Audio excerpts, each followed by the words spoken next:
start. Okay.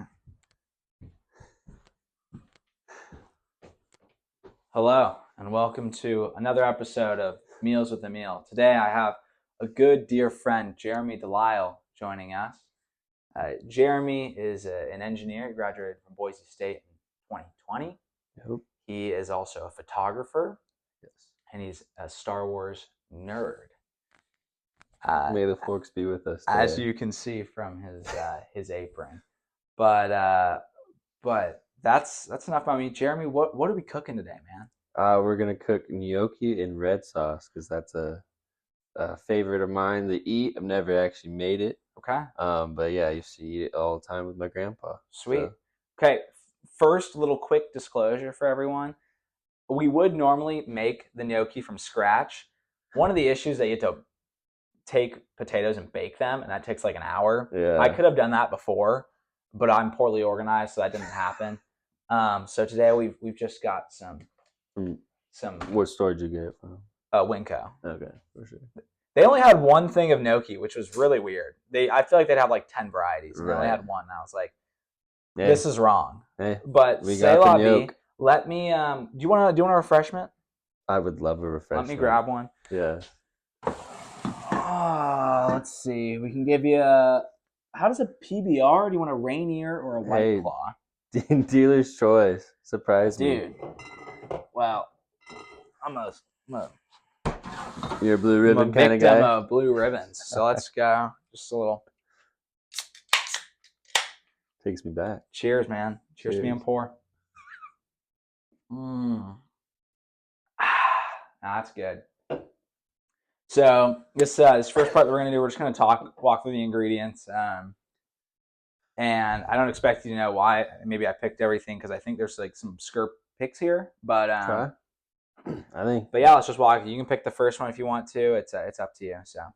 Yeah, let's just go with. What is this? Chicken flavored. This is a bouillon. Chicken stock. Yep. Okay. So we got some chicken stock. What we're gonna do with that is I'm gonna add it to our water here. I don't have a faucet close by, so just got a clean water bottle. We're gonna put some of that in there. We're gonna boil the gnocchi in that. I think it's better than salted water. It just has a little extra flavor. So that's why we went with that. Our second option right here is a tomato and ricotta pesto. So this is a little bit obscure, but what I find is these sauces aren't flavorful enough on their own. So what I'm gonna do is we're gonna take the sauce. We're gonna take this pesto. We're gonna add pesto. We're gonna add some heavy whipping cream to the pesto, and then we're gonna add it to the sauce. Make it a little richer. Add some more tomato flavor. Just make it a little bit more of a robust sauce. Is the idea there? Absolutely. Wow, and then we got the gnocchi itself right here. We already showed that off. Very nice. Now the question, is it a potato or is it... It's a potato gnocchi. It doesn't have an egg, though, to bind it, which was interesting. I was surprised to see that it was a vegan gnocchi. We'll see how that affects us downstream. I spoke a little bit on this earlier, but the heavy whipping cream we're going to add again to that ricotta pesto, just to add some additional flavor. I think add some more heartiness potentially to the dish. So thicken it up. Yeah, thicken it up. Well said. Yeah. And then Parmesan cheese. Is that your cheese of preference? You know, I was considering going with mozzarella, but I determined that mozzarella wouldn't be the right choice. I think Parmesan has a nicer, sharper flavor. Okay. It's going to be good. And mozzarella is really heavy in the stomach if you have like chunks of it. Yes. I found that out the hard way when I made a mozzarella sauce, and I used like half a block of mozzarella, dude. And that's a lot. I almost think I had a heart attack. Like, it was really scary. It was a gut bomb at the very least. I bet. Wow. This next item is some eggs. Jeremy, I don't know if you're ready for this, but I like to crack eggs into the pasta. That way you get a little bit of protein with it. The egg adds a nice element of texture and just I'm into deliciousness. I love protein. Sweet. So, yeah. Great. Grown boy. I am a grown boy. I'm trying to get back in the gym and do all that good stuff. So you got to... Cheers to that. Yeah, cheers to the gym. Getting back there. Feed the muscle. Indeed. And we got one last thing. Do you mind taking us through? These are actually a lot better than I remember them being. PBRs are great. They're an underrated beer. Just take us through what we got right here. We've got a classic Winco pasta sauce, tomato, onions, and garlic. Again, normally we would make our own sauce here, but time is a constraint. Yes. And also budget's a constraint. So we will. We're balling on a budget. We're balling obviously. on a budget. Yes, indeed. So let's get started. Let's do it. First thing we're gonna do is we are going to get some chicken stock into here. Jeremy, could you do me a huge favor? Yeah, what's up? Could you open up that gnocchi? I can totally do get that ready for us. That lid is loose. Lid is loose. Thank you for pointing that out. We're gonna take a little bit of chicken stock. We are just going to pour some in. I'm not getting too particular on how much we're using. I would call it. You know what I gotta tell you? What's up, mate? I might need scissors for this bad boy. We got a niff right here. Oh, it's a niff. We're just gonna add Good niff. maybe a teaspoon. Yeah. This chicken stock. I'm all about the flavor. So if you add too much, it'll just taste like chicken. Yeah, but that's chill too. Yeah, that's definitely not an issue. No, not. This is a nice knife. Thanks, man. I love a good knife. My dad rehandled it. Really? Mm-hmm. The tip broke when he was using it, so he resharpened it and then added a new handle to it. Sweet. Yeah, pretty sweet. I love it. It's a great knife. It's got good weight. Because that's what I hate, like when I'm cooking or like using any knife. If it's too light, big issue. This is awful. Yeah, I've gotten into cooking lately, and so I'm kind of a snob about it. Really? Yeah, just a little bit. So we're gonna take this chicken stock. I'm adding in most of this bottle of water. Right. And what we're gonna do is we're gonna let this get to a light boil, and then from that point we're gonna add in the gnocchi. And the thought here is that the gnocchi is going to really absorb up most of that liquid by the time it becomes tender. It shouldn't require too much cooking. I think it's a little moist already, so it'll require just a couple minutes of boiling to come to fruition. You know, I'm going to add actually all this. I think there's enough. I think so. I think there's enough for that. So let's do that. We're going to add the rest of this in. In the meantime, while this is coming up to a boil, Jeremy, the first question I got for you, it's actually kind of, I need your assistance on this, all right? Okay. You're a lover of music, yes? I am a lover of music. Okay.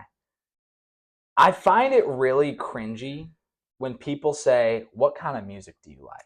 Okay, what would you rather them ask? But the reason I find that kind of cringy is because it's such an ambiguous question, which, you know, maybe... And there's so much music.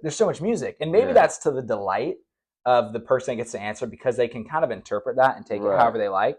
So maybe that's a plus. Yeah. But you know what? It's like, yes, what kind of music do you like? It's like I don't know, rap. It's like, wow, that really tells me a lot about that person. For me, I think you have an issue with it, and maybe I have an issue with it.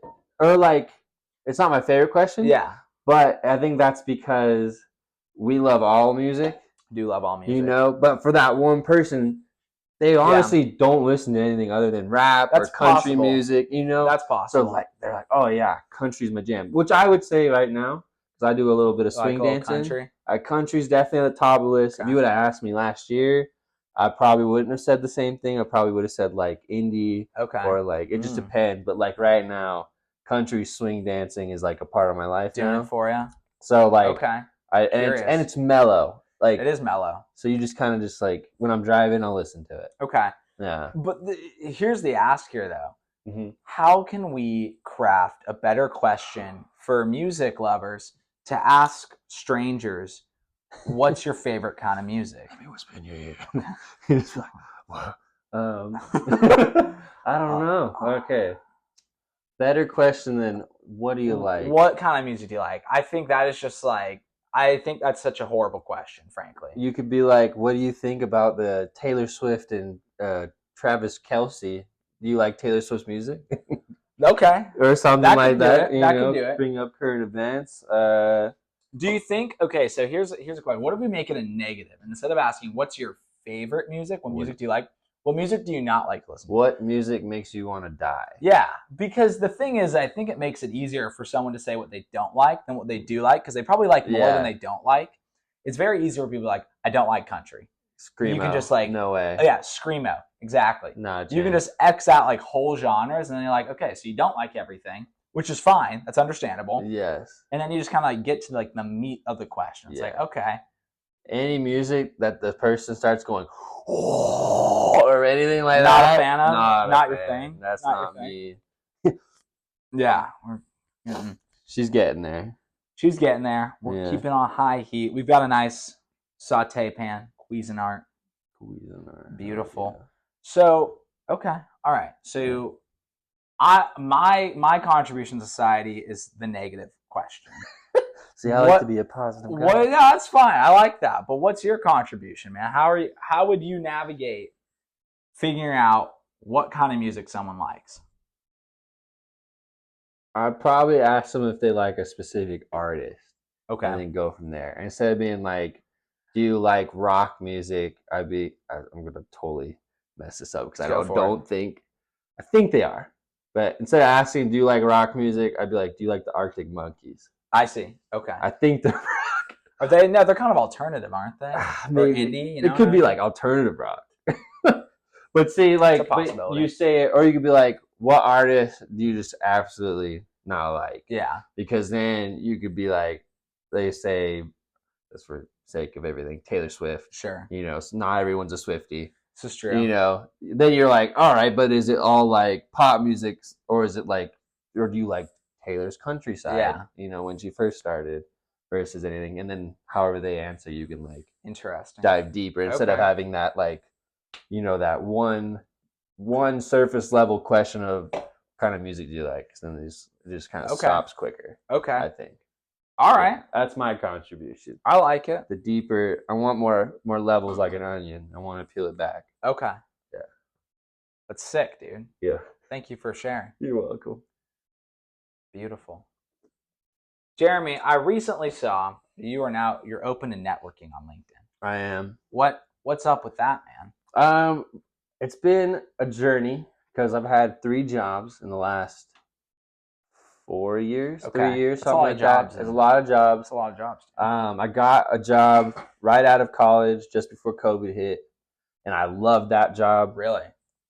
Honestly, would have stayed, but they wouldn't. I was taking on so many responsibilities, and they didn't pay me. I see. So I left, and the level of detail for that first job was like super duper high. Like, so I got spoiled right out the gate. Okay. And then I went to go do a similar job at a second company, and the level of detail was like as low as you could go. And you didn't like that? Oh, it was boring. Like, it was literally line work, whereas before I was modeling homes or like that's cool apartment complexes and stuff. Sure. And modularly. So like this room would be a box, that room would be a box. Okay. And I was putting in every single stud in the wall. Whoa. That's a lot of modeling. Every truss in the ceiling and the floor. I was doing the hangers for those things, like the little tiny pieces that go. So I was going from like level 500, went straight to 100. And you like that level of detail, that granularity. It's fun when you can like see the effort you put in come to fruition. And a lot of the stuff at the second job were like renovations. Ooh, on like places I will never go or have much pride in. There was a lot of like Harbor Freights. Oh, gross. And the Safeways and stuff like that. Okay. And like maybe one day I would go to Louisiana and ride see down that road random one and be like, yeah, that part of the one wall. I redesigned, man. Yeah. So didn't really like that. So then I hopped from that one pretty quick. So I was at the first job for 1.5 years. Okay. And then I was at the second job for just 6 months. Okay. And then I was at this last job for almost 2 years. My 2 years would have been at the end of October. Oh, wow. Okay. And what really just came down to it was that I realized that I was just missing like some human interaction because like everyone started going remote. I had the option to work remote. Working remote's not that fun. I think it works for certain people, and I know that certain people that's their dream. Like it came true. For me, I can do it for maybe a week or two, and then I just miss like the social interaction. The social interaction, even as simple as like walking down the street of downtown and just seeing people. Yeah. Instead of waking up out of your bed in your PJs, if you were ambitious enough to get out of the PJs and then go to a different room, So, but pretty much I just lacking some vital things that I wanted, and so I left that job, and I actually start a new job on October 4th. Okay, what's the new job? So the new job is I'm going to be detailing rebar, which doesn't sound super exciting, but the idea is that I'm being hired to replace the manager. So there's the growth opportunity because there's already people there, but they've been there for a couple of years and they've already like expressed no interest in doing that. So I'm looking at it more as like a growth opportunity to move into that higher role instead of what I'm going like management role is what you want to do in engineering. Yeah, because that's what I was looking for when I started moving away from my last job. Was like more of a project management, project engineer role. Just because I like dealing with the client, I like talking to people. I'm a talker. Yeah, and yeah. So that's what's going on with me on the job front. Cool. Yeah. What have you found to be the most fruitful part of working in an engineering job? Have you found it to be fruitful? And was also actually go for that, and then I'll be able to follow up question. Okay. I'd say the part that has always stuck with me that's really cool is like seeing it come to life. So the first job, I literally worked in a warehouse. So like I was on my computer doing my thing, and then some guy would come off the warehouse floor and be like, "Hey, you can't have this wall be like this because the duct has to, there's some coordination." I love the coordination. And then you get to see, I've never seen any of them in person except when they do like a prototype in the factory. Sure. But you get to see like the pictures when they go put them up in Big Sky, Montana.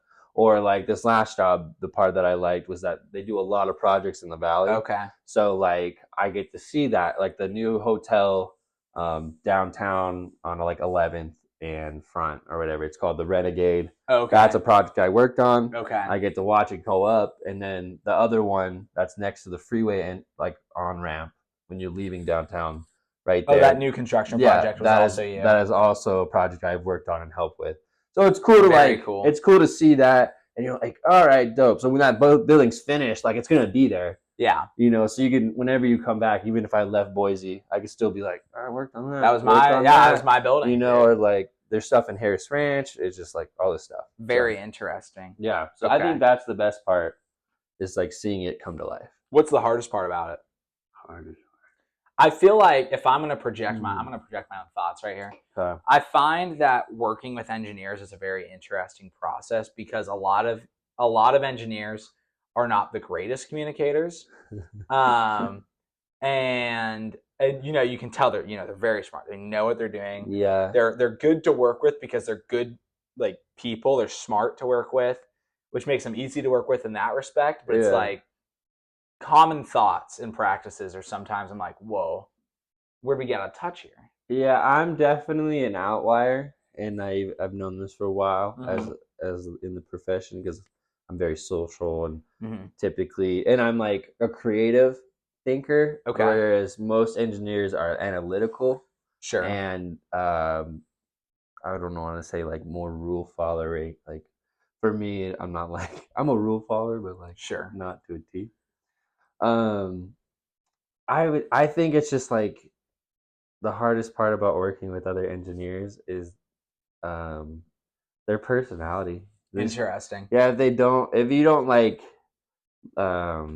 mesh, it can be really tough to like very interesting. That makes sense. With each other. But yeah, I think that's honestly the hardest part, because I think as far as it goes, all engineers have to talk with clients, so they all have to be somewhat good at talking to another. That's always a part of the job, no matter what. But I think it's when they're just interacting with their co-workers. Okay, very interesting. Okay, good to know.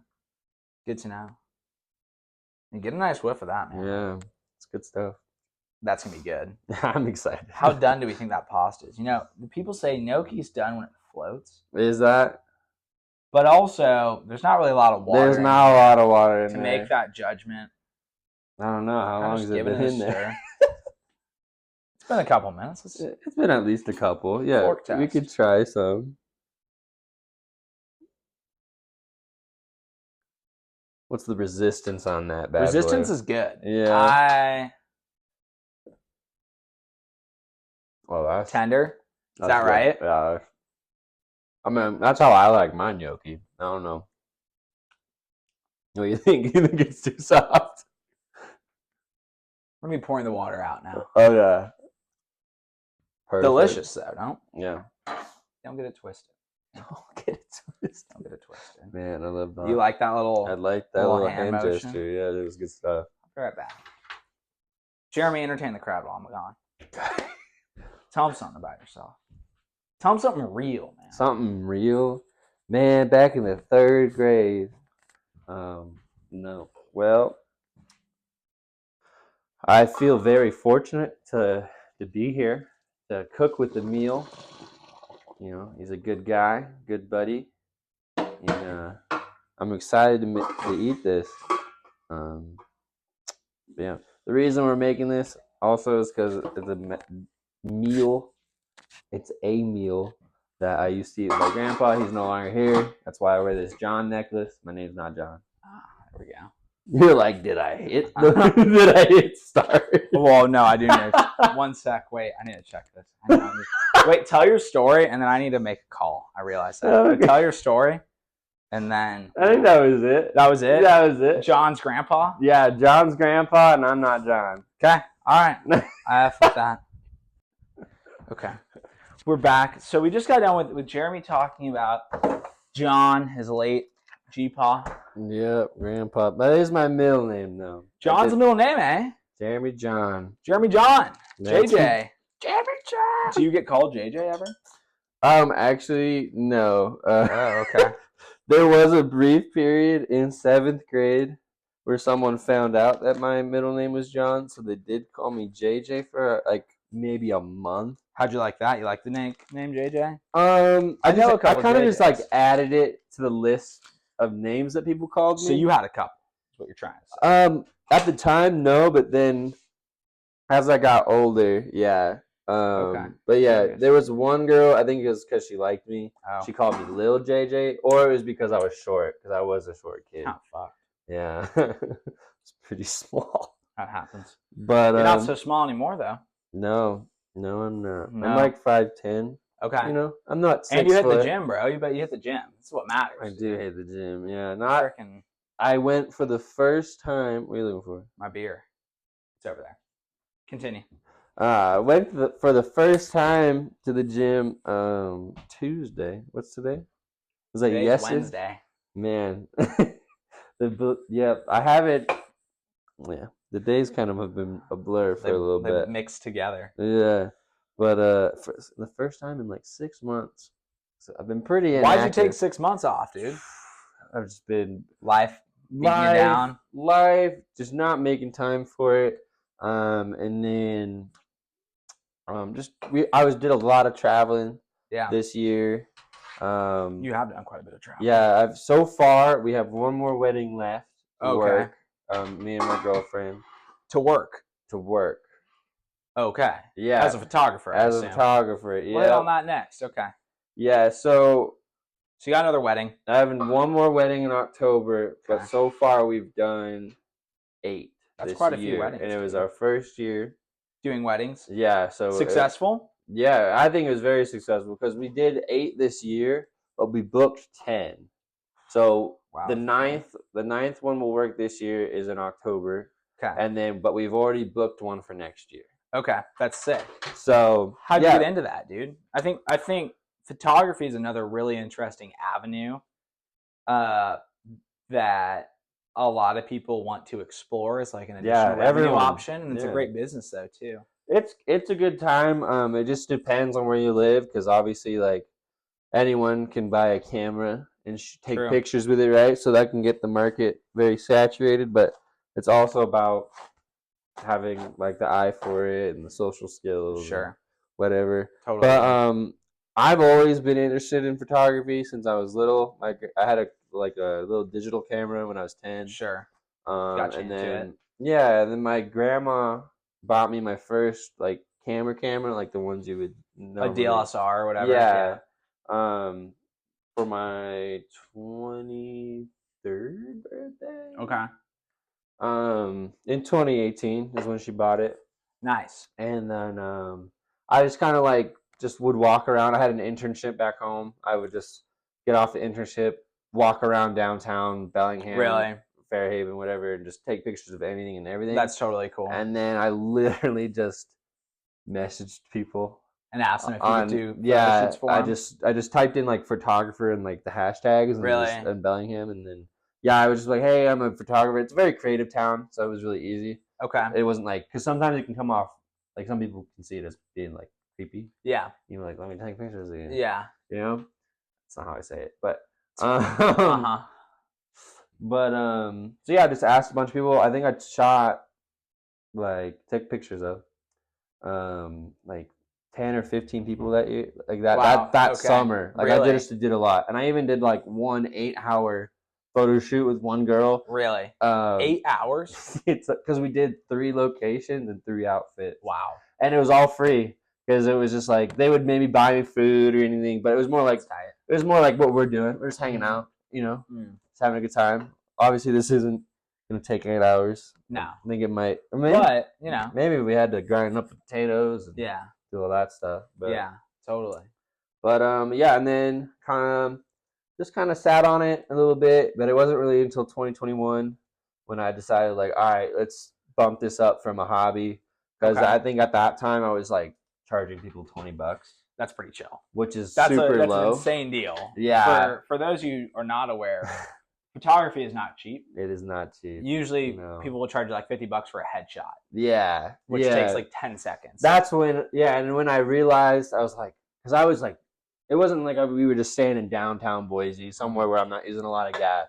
Sometimes we would go further, and then I'm realizing that this $20 isn't even covering my tank of gas. It's like, so I'm like, all right, I should at least bump it up to be at least a tank of gas. So at the time, gas was $50 for my car, so I just bumped it up $30. It's reasonable, right?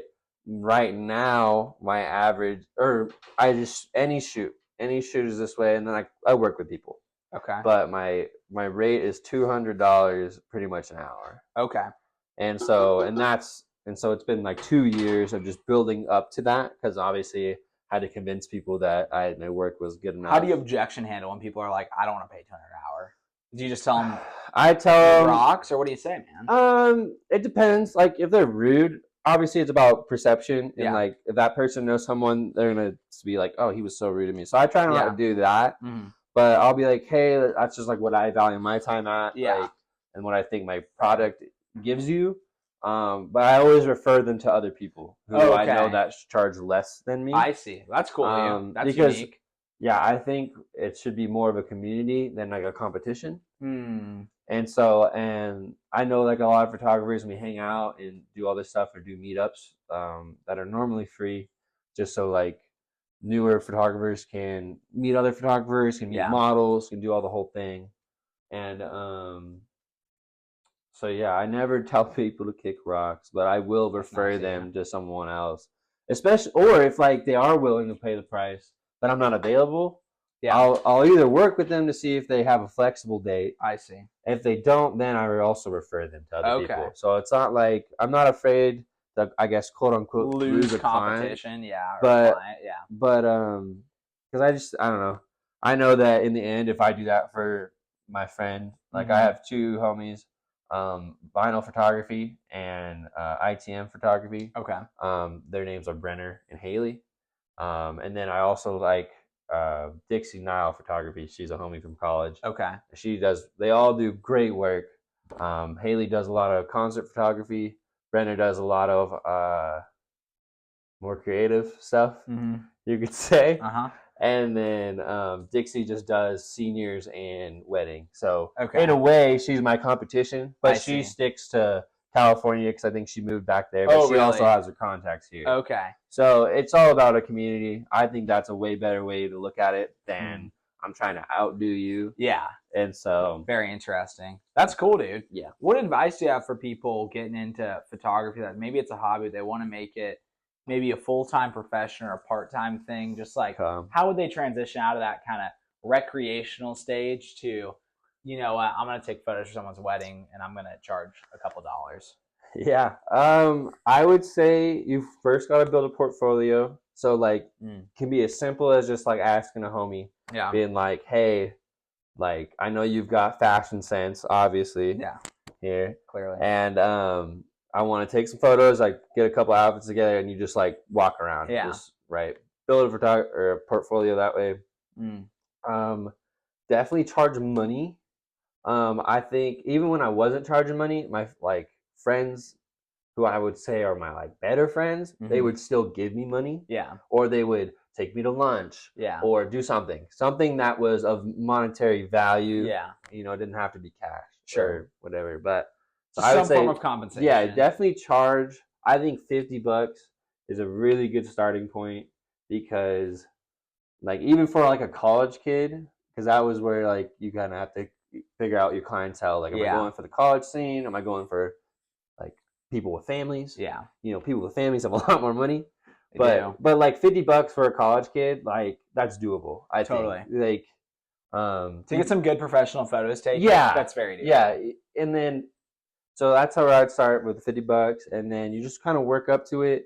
And then honestly, I've gotten a lot of our weddings through word of mouth and referrals. Okay. So like Jules, my girlfriend, has known a lot of people, and so a majority of them have come from that. But also some people that I like taking photos for. Yeah. Liked what I did, and so they referred me to them. I see. Okay. And so it's about also building up a clientele basis, because that'll help. But honestly, just like join like a message board or on like Facebook or something for wedding photography in your area. Okay. And whenever something pops up, you just say, hey, or just DM that person directly and be like, hey, like, because not everyone's going to be like down for the first timer. Yeah, totally, which is understandable. Or you could sell it like you've done it a bunch of times and then not screw up. Yeah. Because what's challenging with the wedding photography is that there's no do-over. No, you're not. It's not like all right, let's just get everyone back together. Yeah, let's redo the ceremony. Yeah, you know, let's get your aunts and uncles that flew in.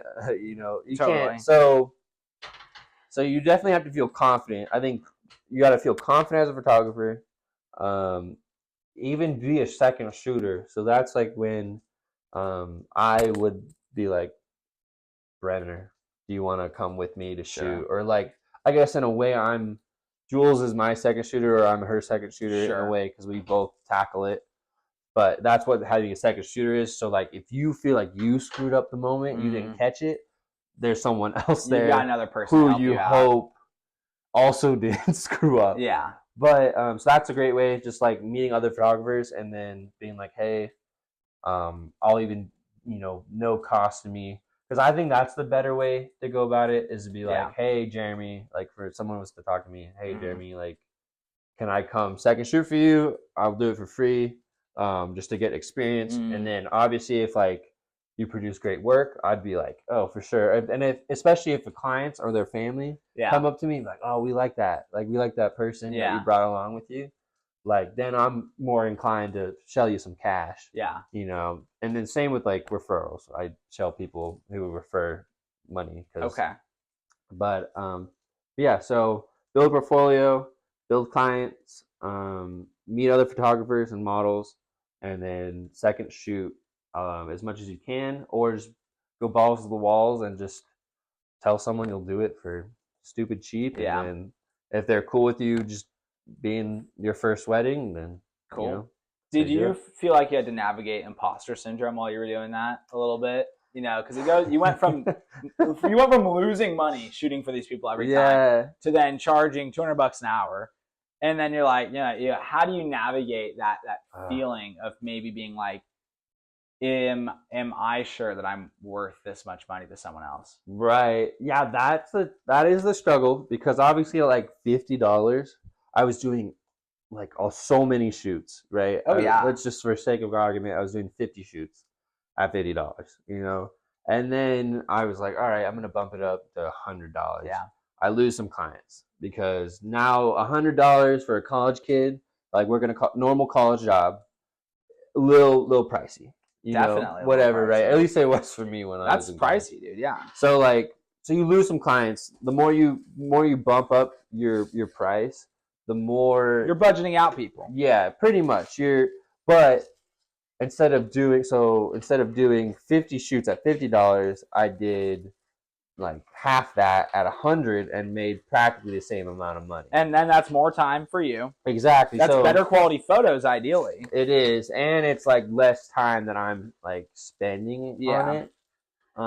So just like the ROI on my time, it's a lot better. It's a lot better. Yeah. So that's also where like this is my first year doing weddings, so I haven't really booked a whole lot of shoots, like normal shoots, where I'd be like just taking pictures of you. Yeah. Because when I book a wedding, that's like 15 shoots all at once in one lump sum, and so that's like a lot. So like, and then, but yes, there's definitely the imposter syndrome because you feel like the amount that you're doing has dropped, so you're like, okay, obviously people aren't seeing that. Yeah. But once you get more in the right crowd of people that are willing to pay that money, yeah, like that's the thing, and you got to find your niche too. Like, like I mentioned Haley before, she does concert photography. She loves music, like that, and then her photos are sick.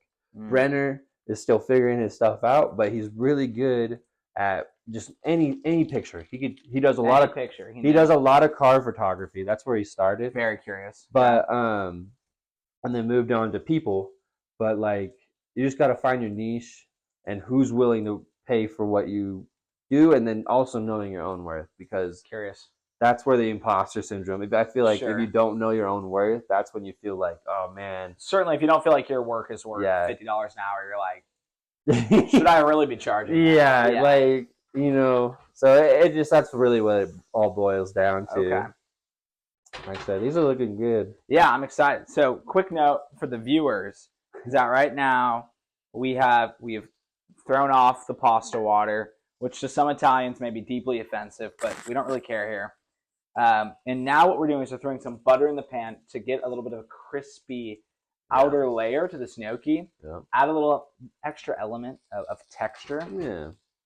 Like soft but crunchy. Soft but crunchy. It's still pillowy. Yeah. It's blankety.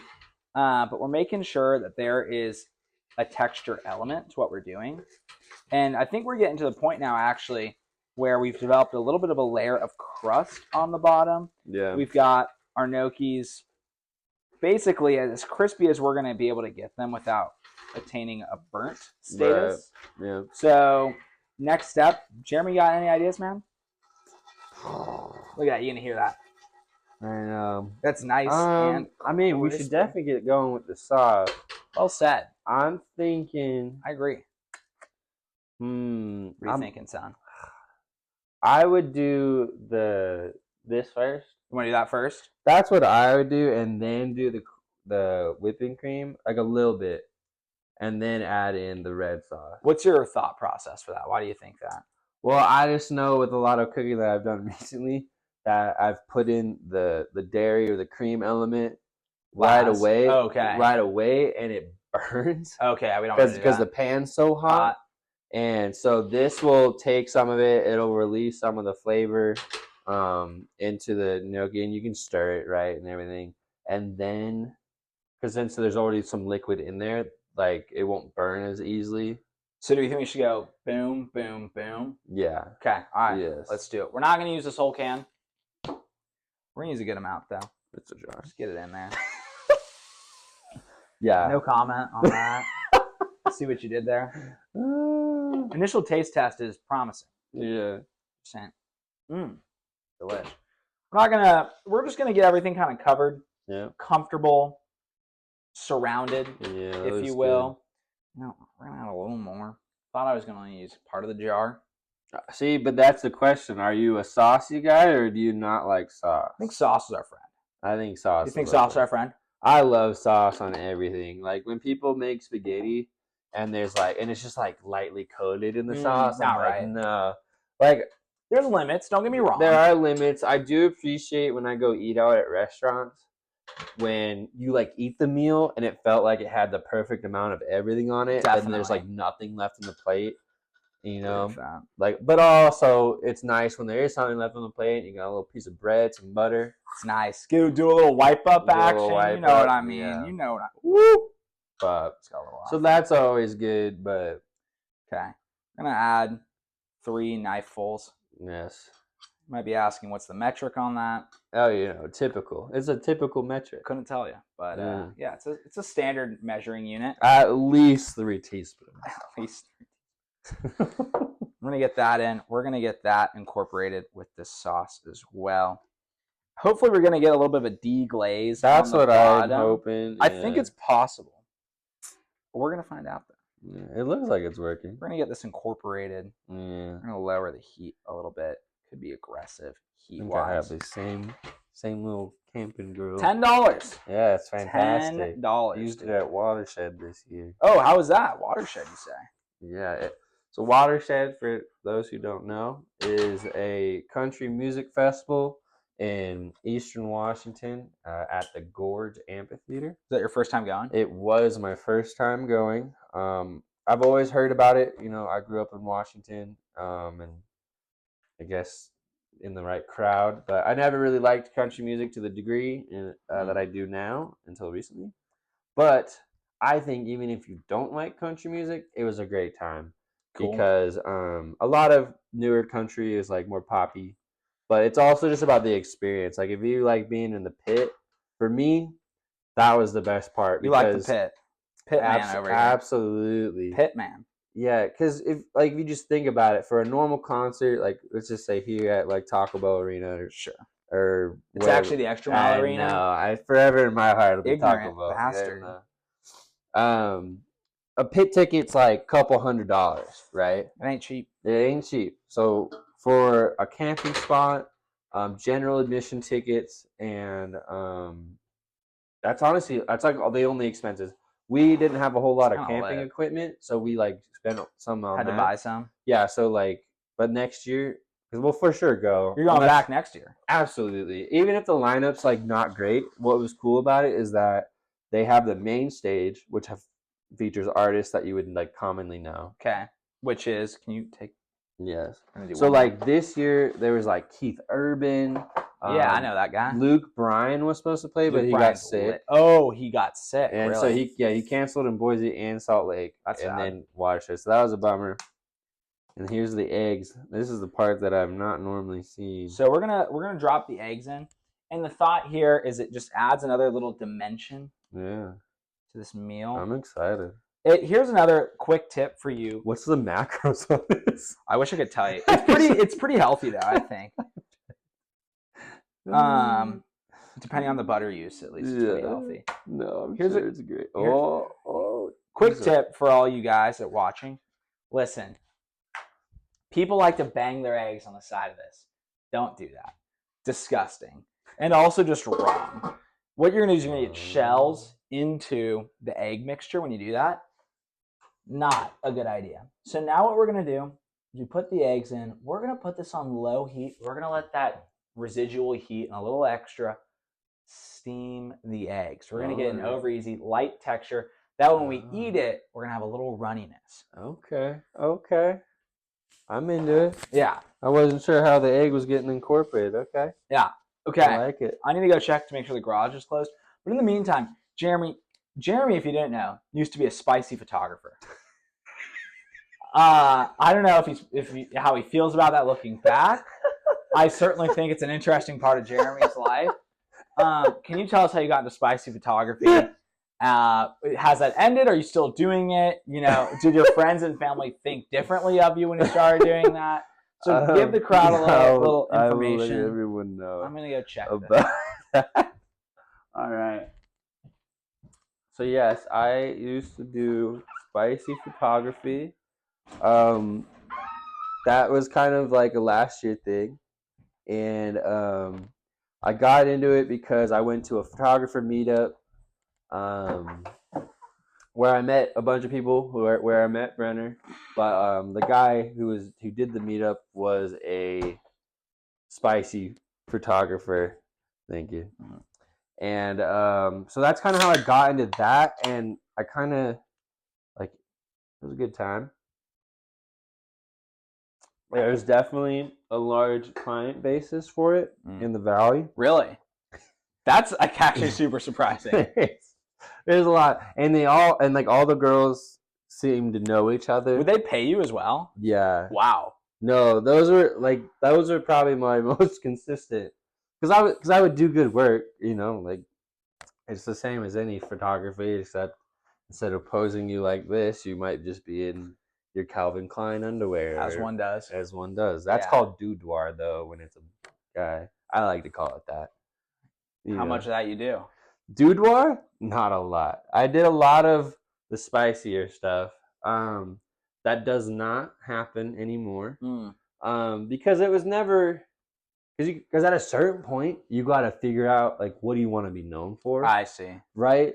And I got into a relationship with my now girlfriend, and at the time, she was, like, okay with it, and then I was like, cool, so I kept doing it, and then at a certain point, there was a mutual conversation. I also was realizing, like, I wasn't getting a whole lot of, like, normal work. Yeah. So I was kind of falling into this, like, niche, which is fine, but at a certain point I just chose that my relationship was more important, and that I didn't need to be taking spicy photos. Respect, dude.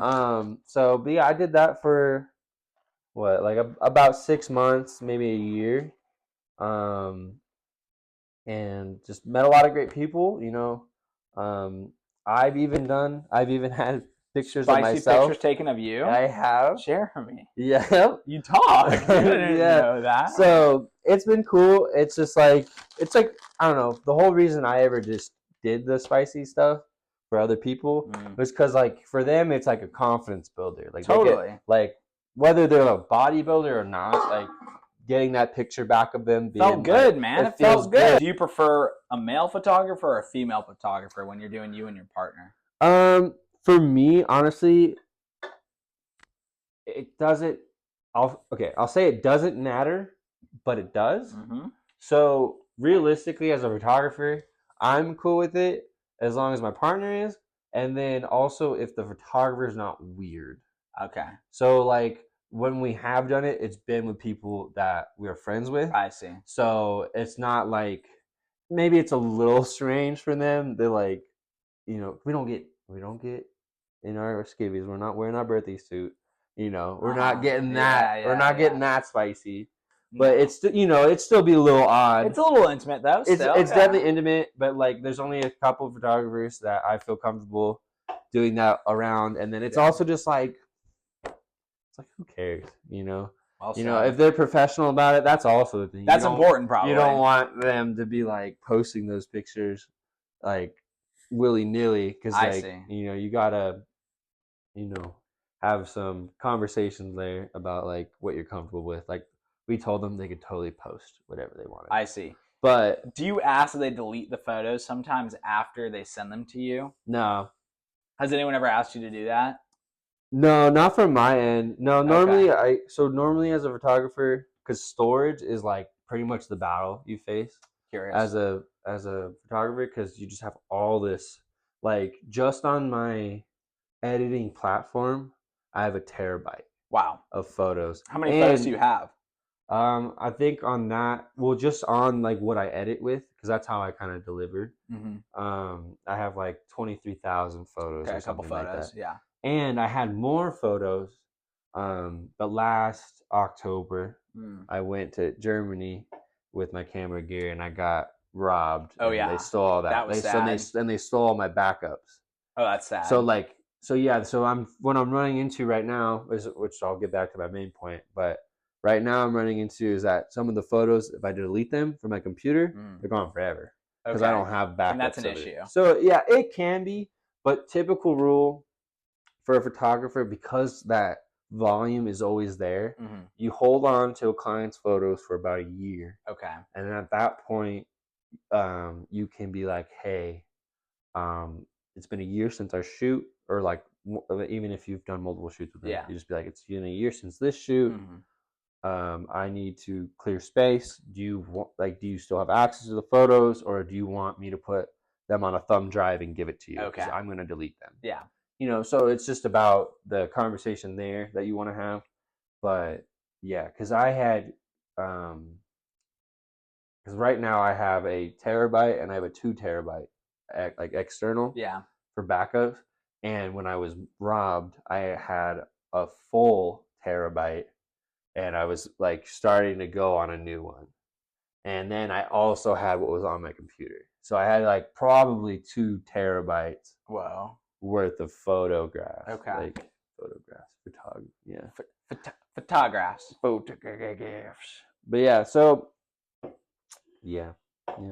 Cool. Yeah. What's a basic camera you would suggest to someone who wants to get into photography? Could they take photos with their phone? Oh, and absolutely. then just go up from there.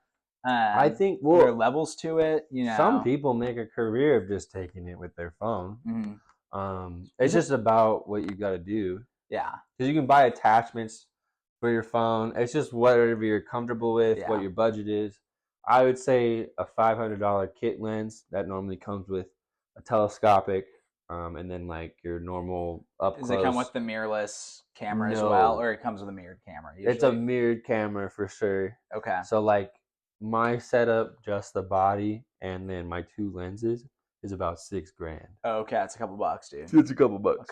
So that's also why you charge more, because like you got to think about it as a business. Like, all right, I'm spending $6,000 on this. Sure. So how much over the 12 months? How many shoots do I have to do at what rate?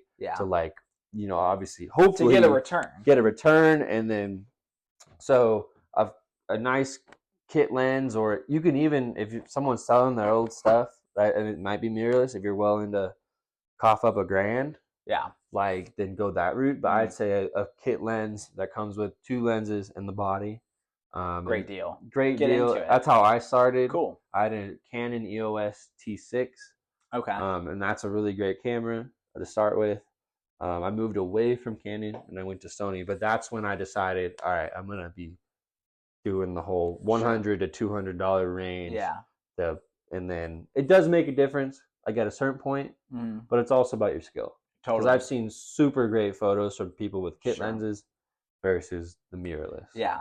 I'm always impressed by how great cameras are, or sorry, not cameras, phones are at taking photos. Yeah. I mean, it's incredible. You get like a 15 megapixel camera.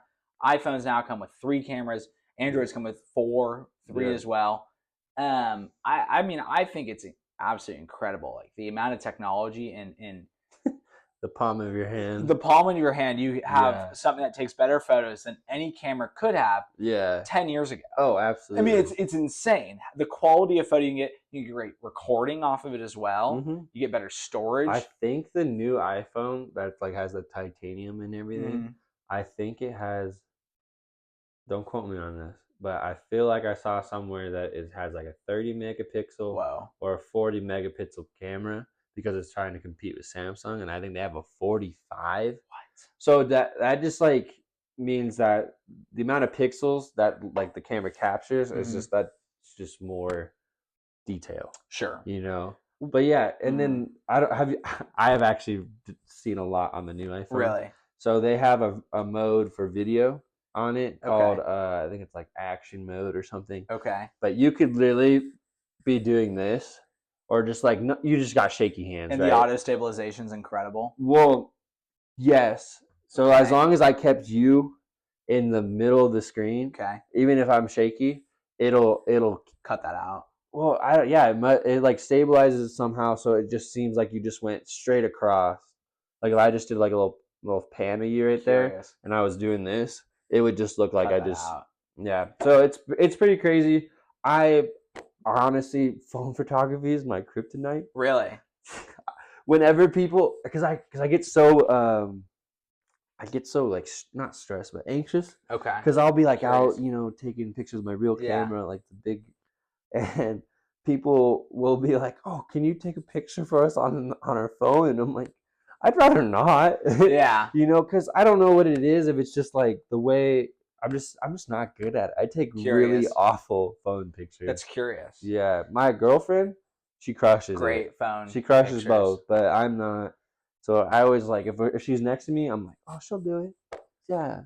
Yeah. So here's 2 follow-up questions. Okay. The first is, why do you think the demand for phone cameras, for phones having such great cameras, has come around?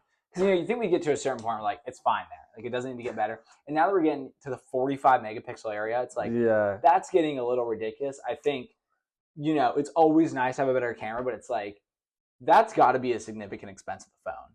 Is the camera at that point? Oh, absolutely. I think it's for looks. It's a flex. Because realistically, like I have all these pictures on my phone. Yeah. And I'll look at them every now and again, but it's like I have thousands of pictures on my phone, right? And you don't really look at them unless like something sparks a memory, and you're like, oh yeah, I have that, and then you just like scroll for eternity. Yeah, and then so I think it's more of a flex. It's just companies trying to outdo each other. Sure. It can be just more convenient. Sure. Because that looks. We're done. That looks good. But keep answering, and we're gonna let that fully finish. It can be convenient because instead of having the 2 devices, like I have a camera and I have my phone, you can just be okay with just a phone. That's just your phone. You can buy attachments for it to put like macro lenses on, so that you can get that really like close up or whatever. Or you can get a stable. You can literally get like a gimbal for your phone. Totally. To like stabilize. Because then it's just convenient. Because then you're not spending more dollars. Because it can do the same thing. Yeah. To an extent as a normal camera, like a traditional. So I think that would be also the reason why. So it gives like the photography option to those who might not want to lug around such a big item. Sure. Okay. Follow-up question. Then we're going to eat, and I'm going to ask you about Star Wars. Do you think the greatest improvements that are to come in kind of cinema and photography is going to come from the increasing in development of camera technology, or the increase in development of software technology? Because when you describe the iPhone's new ability to take out that movement, that's software doing that. Yeah. It's not the camera itself. So which do you think is going to play a bigger role in the enhancement of photos and of photography in general? I would 1000% say software, because they're getting better at making cameras with like bigger processors, so that you can get more detail in. But realistically, like they've already introduced AI into a lot of editing softwares that I don't know how AI works, but it uses computers, and thinking. And how much detail do you really need on a photo too? It's like, well, it depends actually. So if it just depends on how like big you want your picture, because if you want just like your normal 5x7, you don't need a whole lot of detail, because the printer's gonna do it well. But the bigger it gets, that's where the detail and the pixels come in. Because then if you have it like as big as like this wall, you're gonna want that. You need more detail. Yeah, certainly. So, but the software is what is really cool. Like, there's a TikTok I saw where for a wedding photographer, where he's got a shot right down the aisle.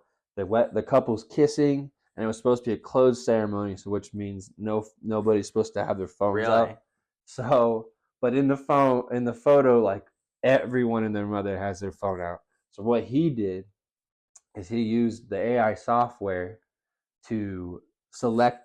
He had to do this one at a time, but he selected people's hands and said replace with thumbs up.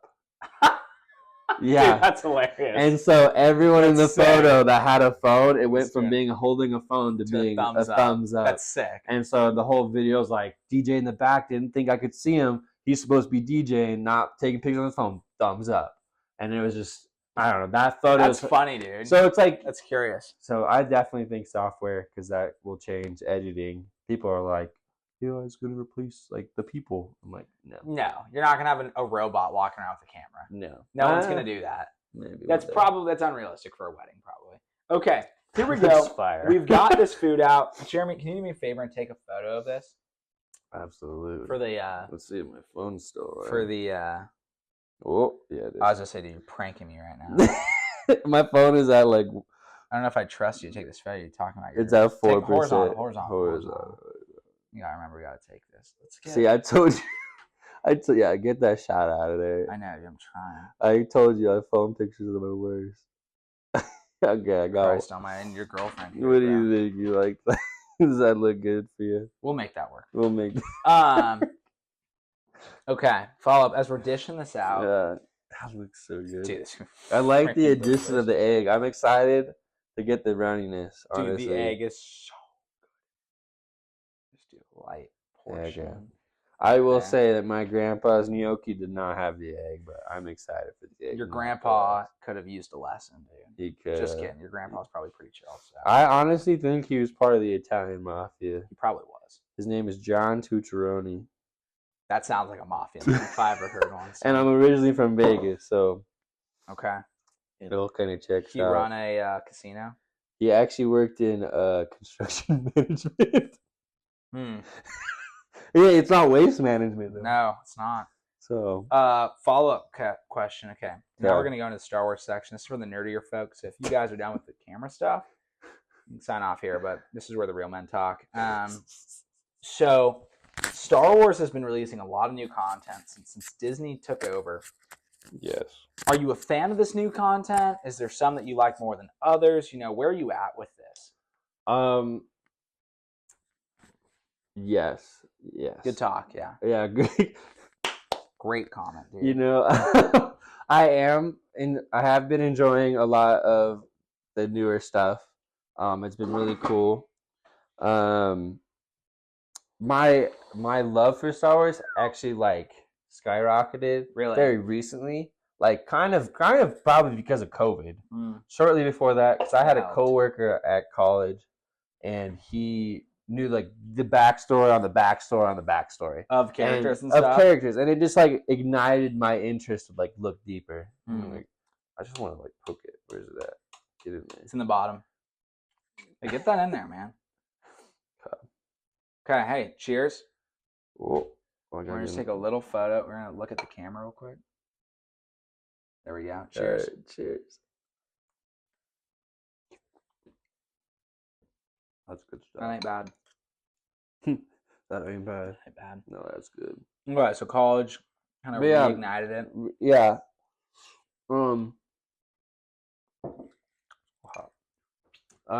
Yeah, so then I've enjoyed right now. I'm really nerdy about it now.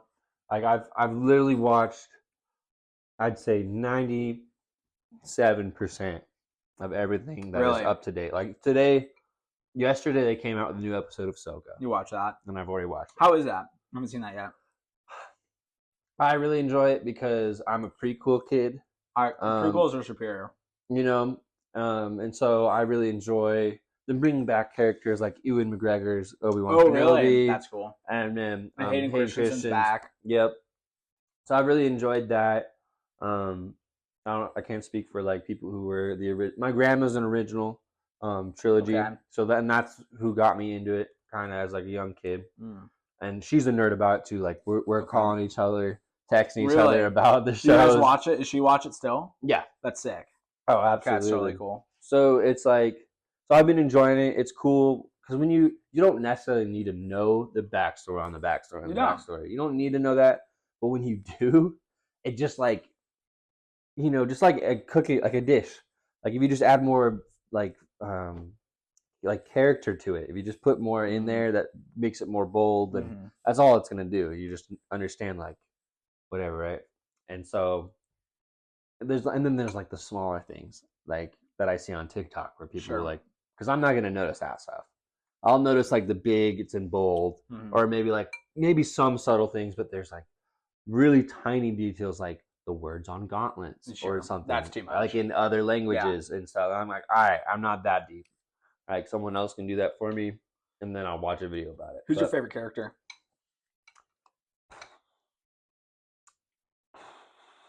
I feel like I have to say Darth Vader because my license plate literally says Vader, and I drive a black Subaru Outback. And then that's kind of my whole aesthetic, is black. Yeah. Even though I take very Vader shit, dude. bright photos. Okay. But Yeah, definitely Vader. I think he's just badass. And then he's just really powerful, even though he's pretty much a robot. Did they nerf him in the series, or do you think he's the appropriate power level? Oh, under like 1000% appropriate power level. Okay. Yeah. I think he was pretty good in the Kenobi when he like pulled the ship out of the air. I was like, that's appropriate power level. Yeah.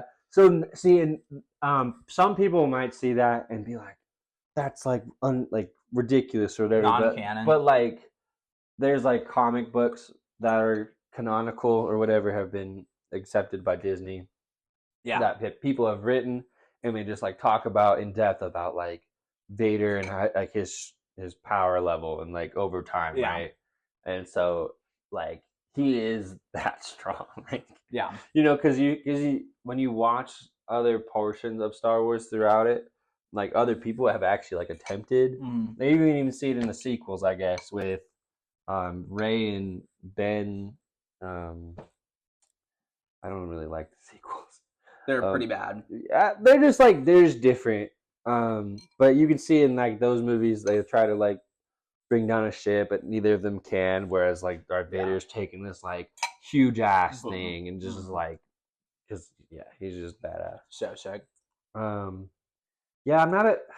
The thing about the sequels that I don't really like is this like the lightsaber battles, because in the first 6 movies they like spent a lot of time teaching the actors to actually like sword fight. It was good, yeah, and so that's why it looks really quick and it looks like intense. Whereas like in the newer movies, it wasn't like that because I didn't know that. they're literally, and then they tried to be like, oh, it's because they're so strong in the Force, they like match each other in their quickness. A dumb answer. Which is like, yeah, it's weak. Come on, that's totally weak, dude. Well, quick question for you before we go back to Star Wars. Right. What are some thoughts or memories that are coming back while you're eating that? You got any kind of like, wow, I remember when Grandpa used to do that with me. Or like Grandpa used to make it this way. Kind of reminds me of that. Honestly, my grandpa never made it. What the fuck, man? Defeats the purpose of the show. I know. I'm just kidding with you. No, there's a place in Las Vegas that no longer exists, which is very sad. But it is called. It was called Carluccio's, and it was very dimly lit. You walked. It was in the square of the Liberace Museum. Okay. It was right next door, and you'd walk in, dimly lit, like black tiles on the ceiling, but they'd have little like twinkle lights, so it looked like stars, and they would flicker, and they'd go on and off, in a pattern. And then in the middle, there was this nice little fountain, like it had like some small trees and like whatever, and it was lit. And then there was another fountain up on a wall, and it just was like, it just felt very classy and just like it was a good atmosphere, just very old. I don't know. It felt like an Italian place, and so that's what I remember as a kid. I'm sure it was like, because they had one side that was like a bar, and it was like just reeked of smoke. So I'm sure it was like, but Italians, man. But he would always get red sauce with gnocchi, and that's what I would get. Yeah, and it always hit. Yeah, everything was homemade. That's good. Like my mom tried to get the recipes when they were going out of business because she knew the owner or like would call to get the owner. Could you get it? I don't think so. No, I think it went down with the ship. No, that's sad. We should call. I don't know whom. I don't know who we called, but I'd be down. It was so good. And we should call. It was definitely a highlight of my childhood. So whenever I eat gnocchi, that's what I always think about. You remember. I think about Carluccio's and my grandpa. On the next episode of Meals with the Meals, we will have actually the creator of this dish. Come on. This is a surprise to Jeremy. He didn't know that I was doing that. It's also a surprise to myself because I don't know who made this. So we're going to find out together. It may not be next episode, but it'll be an episode. Let's be accurate. Unless the person's dead, then, it's not hard to do that. Jeremy, one final kind of Star Wars question for you. Okay. Do you think they messed up by not taking the extended universe Okay. in making that canon? That was a great question. Do you think it would have been better if they did that? What is the extended universe? It's like Luke Skywalker like turns to the dark side in one of it, and then Han Solo has like kids with outside of right. And then you've got things like the Yuzhan Vong for like the super nerdy people out there who are like intergalactic, like intergalaxy beings who are immune to the Force. Right. Honestly, I'm maybe not the Han Solo stuff and the Leia stuff, but I think they are slowly actually adding some of that stuff. Really?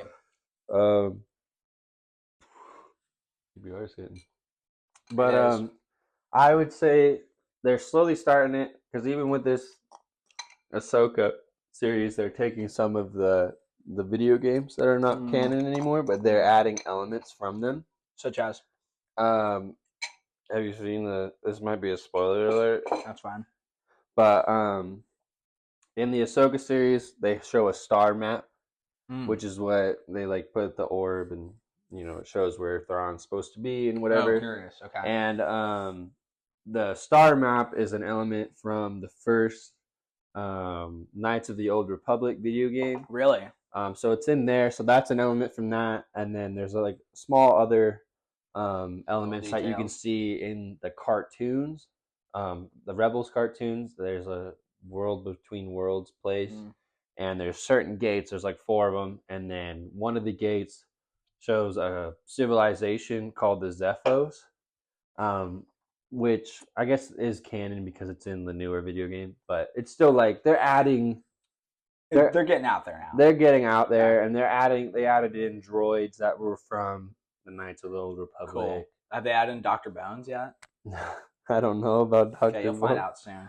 Yeah. Okay. All right. Well, thank you. Jeremy, as we're closing out this podcast, what's something you want to tell the world? What's something you want them to remember? What's something you want them to know, man? That this is very good. That Emile's a great guy, and that if you want to be a photographer, just go do it, or just follow any dream. Yeah. Cheers, mate. Cheers. Thanks for coming on, Jeremy. See you guys next week. Wednesday. Sometime. Gotta let that out. Not sure when. Looking forward to seeing you then. Make sure to check up on Saturday. We're going to have the highlight reel from Gray Midnight. Nope, we're going to probably have Jeremy's video up by then. So we'll catch you then. Okay. Jeremy, thank you for coming on. We'll see you. We'll see you again soon. Absolutely. All right, let's go walk over there. Let's go.